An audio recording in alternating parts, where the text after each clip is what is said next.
favourites because of what happened at the Camp Nou, but also we're saying, look, there's no way mentally they're going to let what happened last season against Roma, where obviously they were 4-1 up going into the second leg, losing that 3-0, happen again. But it did happen again. And they were weak in the second half, and they offered nothing, and they deserved to go out. How?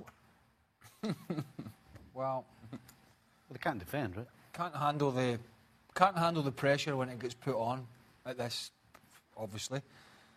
Are heavily reliant on, I mean, amazingly heavily reliant on Messi. And for, you know, obviously Liverpool, look, it shouldn't have been a surprise. Liverpool are going to come out the blocks at home and try and pressurise and try and get balls in the box and try and ruffle the feathers. But their experience should be able to handle that. But what typified it for me, and I mentioned it, was the corner. But more importantly, what typifies, I think, is the mentality, is that the likes of Piqué and Busquets and other huge World Cup winners, they've actually switched off as well. They should have been organising. Right. You know, if they saw somebody turn the back, that person should have been clipped round the ear. But they all let it happen. And once that momentum got going, they couldn't stop it. The big question was, how are you going to stop Messi? They stopped him. What, he had 2 attacking touches, I think, in the second half? Well, they played some good passes through. A couple of good passes through. No, in the first half, Coutinho had the chance, Suarez, but both of them fluffed their lines. But Messi's always the big talking point. Yeah, but in general, because they were going that way. You know, the key against somebody like him is to limit the amount of times he gets the ball, and the way you do that is by being up the other end of the field. Now, Barcelona, individually, if you go through the back four, for example, I think we can excuse Piqué a little. You know, his legs have gone a little bit, he can get around. But the others, I mean, Jordi Alba was embarrassing defensively. Langley runs around as if he's not quite sure where he's going. And Sergio Roberto, I mean, one-on-one defender was awful. So, well, he's not a right back. That's part of the issue. Well, don't play him. You've got Semedo, who's definitely a better defender, but then he picks him. But the biggest shock is the middle of the park. I mean, there's nobody in world football more experienced than Busquets. And Rakitic has just come off playing in a World Cup final. They were absolutely nowhere. They never made any challenges. They never did anything to affect the game. And then you got Vidal, who's running around trying, but kind of wasting his energy. And again, with the experience they have, it's one thing to say defending is not our best. It's not our best characteristic. But with experience, surely with Piqué and Messi and Busquets and Rakitic, you can at least get around everybody and get a decent defensive shape. They had no shape, they had holes everywhere, and you lose 4 goals. You talk about the attacking half of Barcelona today that was largely inexistent. Part of that has to do with the fact that those players that you're talking about in the midfield, and now you're absolutely correct, Stevie, Rakitic, Busquets, Vidal, when the ball came into those areas, more likely than not, Liverpool had 2 or 3 players in and around those players, and turnovers were happening. And turnovers were happening in bad areas. And when that happens, if you're Liverpool, you take another step forward, and then another step forward. And eventually, you're parked on Barcelona's half, where now they can't get out. And because it is not in Barcelona's makeup to just say, you know what, we're going to put it over there. We're going to kick it 30, 40, 50 yards over that in that direction, and we're going to push our lines forward, and hopefully we're going to win something over there, and maybe we regain possession of the ball over there. They don't do that. They don't do that. It's not their philosophy. But if it's not happening in the midfield, and you're turning the ball over time and time again, and you're turning the ball over in the back line as well, and you're inviting Liverpool to continue to pressure you, at some point you got to change it. At some point there's got to be a flexibility and understanding from experienced players. You know what? We can't just try to pass out of trouble here because it's not working for us. It's not. So let's take the air out of this game in a different way. Let's put it over there, fight for it over there, and then we get our lines forward. It never happened for Barcelona. The midfield, and I'll repeat this, the lack of athleticism was so clear. The speed of play by Barcelona as compared to Liverpool, and the speed with which Liverpool pressured Barcelona, and their inability to react to it, was surprising in a negative way for Barcelona. You would think that if there was a team that could play out of pressure, would be Barcelona. Not so. They're leggy in the middle of the park. Yes, they are. They're very leggy. And one of the things I think here is Vidal will run about. But Rakitic, I think he's spent from the whole year last year and then going all the way through the World Cup. Straight back in. See, Modric has not had a great year. There are others. and he looked that way. But he's beside a guy who still is technically a good player.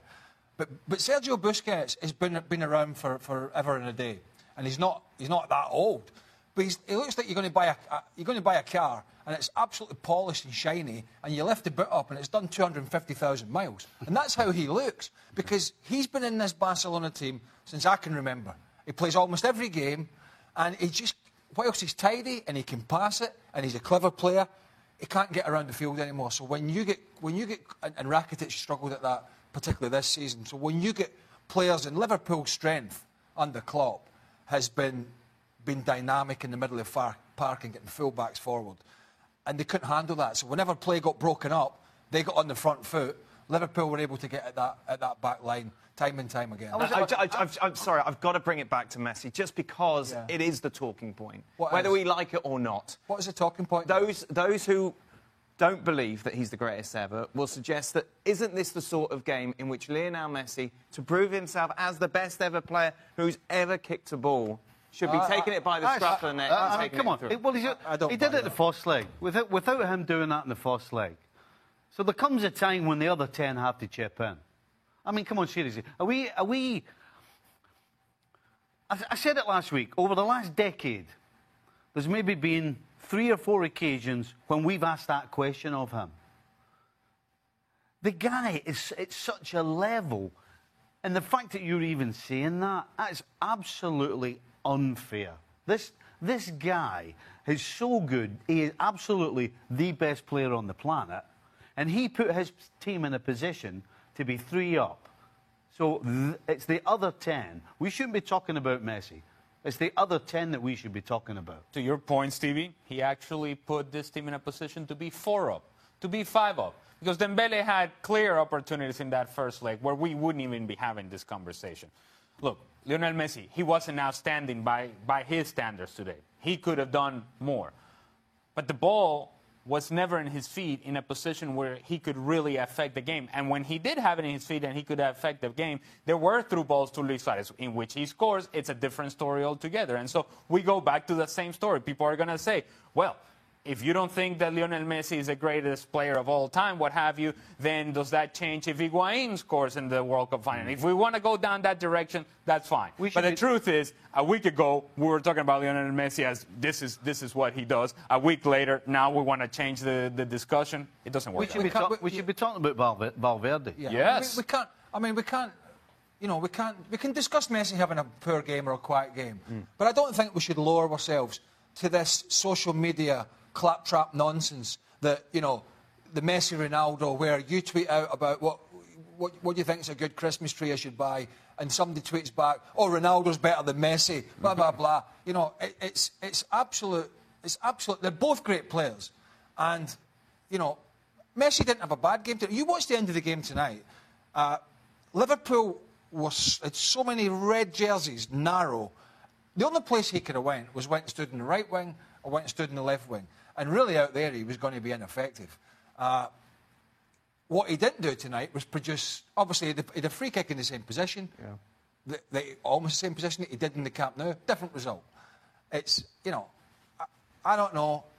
Let the absolute muppets on Twitter go and talk about a guy having a bad game and all of a sudden he's not a great player. Nobody's ever said, for those that are... Because it's only Ronaldo and Messi people. That's all. The only people that are interested in this are Ronaldo fans and Messi fans. They're both great players. Both fantastic players. He had a poor game. Well, he had a quiet game tonight by his standards. You know, we talked about the experienced guys on the field not making any changes, not doing anything to affect it. Guess what? You've got a coach. That's his job. Should he be gone? Well, initially I'm thinking, you know what, this is such a huge disaster. And I'm thinking, well, did he actually have anybody on the bench that could actually make a difference?